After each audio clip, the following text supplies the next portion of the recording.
Mosi ini merupakan evaluative motion sehingga harus memenangkan debat adalah yang bisa menunjukkan apakah aktor-aktor dalam debat ini akan mendapatkan lebih banyak kerugian ataupun dapat keuntungan. Sebagai whip dari pemerintah penutup, saya akan membuktikan hal tersebut kepada Anda. Kontribusi saya dalam debat ini adalah dua. Satu, untuk membandingkan antara kontribusi pemerintah pembuka dan pemerintah penutup dan memberikan bantahan kepada oposisi pembuka. Apa kontribusi pemerintah pembuka? Satu, mengapa glorifikasi ini problematik? Dua, mengapa di era disrupsi penting untuk menjadi generalis?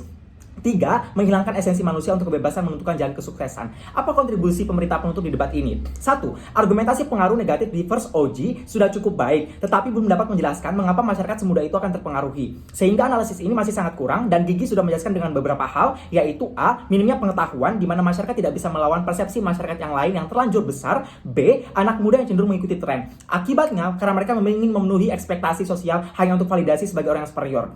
Apa yang tidak dibawakan oleh OG di debat ini adalah yang dibawakan oleh Gigi, yaitu adalah analisis faktor yang penting dalam debat ini adalah anak muda karena mereka paling masuk akal untuk dibahas karena kehidupan mereka tidak lebih settle dibandingkan mereka yang sudah dewasa dan bekerja lebih lama misalnya. Dua, argumentasi kebebasan di second OG sudah cukup baik tetapi belum menyentuh ke penjelasan apa implikasi ketika kebebasan ini diintervensi oleh glorifikasi spesialisasi. Gigi sudah menjelaskan mengenai rasionalitas. Glorifikasi ini bisa merusak rasionalitas akibat glorifikasi yang sangat masif. Pilihan tersebut dapat diambil oleh mengikuti persepsi masyarakat. Implikasi tren ini akan menutup diskursus terkait pilihan pekerjaan mana yang akan lebih baik, apakah menjadi generalis ataupun spesialis. Maka akan ada pengkhususan di masyarakat, padahal ini sama-sama penting. Di masyarakat akan sangat terjadi bias terhadap setiap pilihan orang dengan karir yang generalis pada akhirnya. Tiga, isu sustainabilitas, di mana pemerintah pembuka hanya menjelaskan bahwa dunia dinamis, tapi kita harus menyadari bahwa berkarir di spesialis, kuotanya sangat terbatas, dan satu sisi pelamarnya banyak, dan Gigi sudah menjelaskan hal tersebut kepada Anda. Mari masuk dalam kontribusi saya yang kedua, respon untuk oposisi pembuka. Klarifikasi untuk interpretasi first OO. Satu, mereka mengatakan spesialisasi di sisi oposisi pembuka merupakan bentuk dukungan atau pacuan. Respon saya salah besar. Mereka terlalu ideal menarasikan glorifikasi ini sebagai bentuk dukungan atau pacuan. Di skenario terburuk OO, ini dapat menjadi alat judge baru di masyarakat dan ini tidak pernah di-counter di sisi mereka. Tiga respon tambahan untuk first OO. Satu, lapangan pekerjaan terbatas bukan hanya karena spesialisasi, melainkan karena masalah ras dan lain-lain. Respon saya, ini aneh, artinya mereka menyadari di masyarakat telah terjadi hambatan baru bagi mereka untuk mendapatkan pekerjaan. Sebab demand atau permintaan di pasar tenaga kerja bukan hanya menyentuh identitas personal, melainkan juga memang karena spesialisasi itu sendiri. Namun anehnya, tidak ada justifikasi di sisi mereka mengapa hal ini tidak apa-apa untuk terjadi. Dua, spesialisasi tidak membutuhkan membuat lapangan pekerjaan menjadi terbatas, karena pekerjaan yang membutuhkan generalis masih akan tetap ada. Respon saya, menurut kami OO asumtif. Jika spesialisasi diglorifikasi, artinya ini akan menjadi pembicaraan di publik. Diskursus yang terbuka hanya akan tentang spesialisasi. Ini menyampingkan dan merendahkan pilihan masyarakat sosial lain yang ingin menjadi generalis. Bagaimana likelihoodnya? Ketika Anda ada di lingkungan keluarga ataupun pertemanan, maka akan terjadi segmentasi superioritas bahwa orang spesialis merupakan orang yang lebih baik.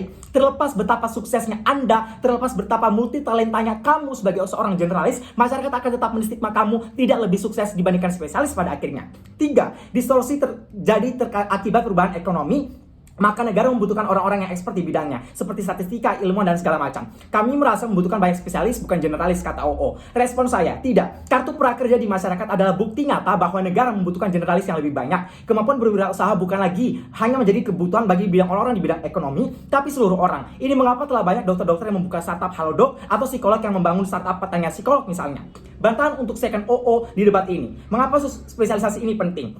Mereka mengatakan masifnya informasi di masyarakat dan berpotensi terjadi distorsi informasi oleh mereka yang awam atau generalis. Maka kita membutuhkan spesialis untuk menetralisir hal tersebut. Respon saya A-, tidak benar bahwa masyarakat akan mudah delusi. Sadari bahwa masyarakat di status quo sudah progresif. Mereka memiliki insentif untuk dapat menguji kredibilitas informasi ini dengan membuka diskursus secara independen di media. Contoh bagaimana terbukanya diskursus di Twitter atau insentif pengaduan yang dimiliki dan disediakan oleh pemerintah untuk menetralisir kegelisahan masyarakat.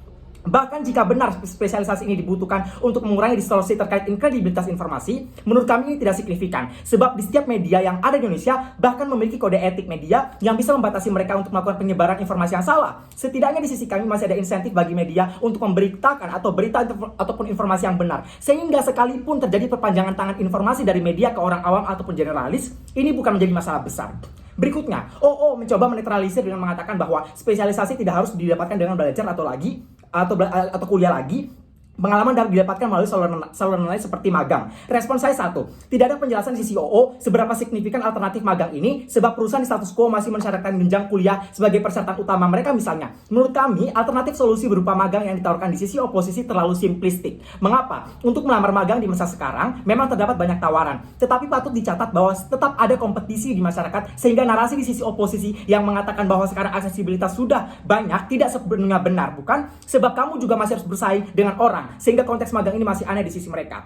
Berikutnya, ada pekerjaan yang membutuhkan studi lanjut untuk keilmuan mereka dan ada yang hanya perlu memperbanyak pengalaman praktis saja. Respon saya dua. Satu, sadari perusahaan sangat strict ketika berbicara tentang pembiayaan pekerja. Mereka akan membayar seseorang dengan kapasitas dan juga kompetensinya. Sebab mereka tidak mau mengeluarkan uang mereka dengan sia-sia. Keilmuan yang tinggi masih menjadi salah satu faktor yang tidak boleh dikesampingkan oleh OO. Lihat bagaimana masih banyak perusahaan multinasional yang menerima pekerja berlatar belakang S2 atau S3 misalnya sebagai syarat utama mereka. Sehingga ini aneh jika di sisi mereka mengatakan pengalaman praktis saja sudah cukup pada akhirnya. Dua, di sisi oposisi diakui bahwa bahkan dalam spesialisasi juga terdapat hambatan karena terdapat perbedaan kebutuhan dari setiap profesi. Ada dokter yang harus belajar atau berkuliah lagi, dan ada pula mereka yang hanya perlu meningkatkan pengalaman mereka di lapangan. Implikasinya ada satu, lapangan pekerjaan di sisi mereka hanya akan eksklusif bagi pekerjaan yang memang bisa melanjutkan keilmuan mereka, karena dengan asumsi OO di atas bisa ditarik kesimpulan bahwa lapangan pekerjaan bagi keilmuan yang berlanjut itu akan lebih sustain dan punya proteksi yang lebih baik dibandingkan mereka yang gambling dengan mencari pengalaman ketimbang melanjutkan pendidikan mereka pada akhirnya. Terakhir, klaim dari OO adalah perusahaan dapat meminta pekerja karir spesialis untuk lebih adaptif. Respon, di sisi oposisi menurut kami kontradiksi. Ketika misal ada posibilitas di mana perusahaan memaksa kamu untuk meningkatkan kompetensi kamu dengan lebih adaptif, sebab situasi dunia telah berubah, ini menunjukkan kepada Anda Dewan Juri bahwa ada insentif dari perusahaan untuk memaksa kamu untuk lebih adaptif. Ini hanya bisa dicapai di sisi kami di CG yang setidaknya memiliki insentif berupa bekal atau ilmu lintas disiplin. Ini mengapa argumentasi Gigi mengenai sustainabilitas atau keberlanjutan karir kamu sebagai seorang pekerja akan lebih besar di sisi kami.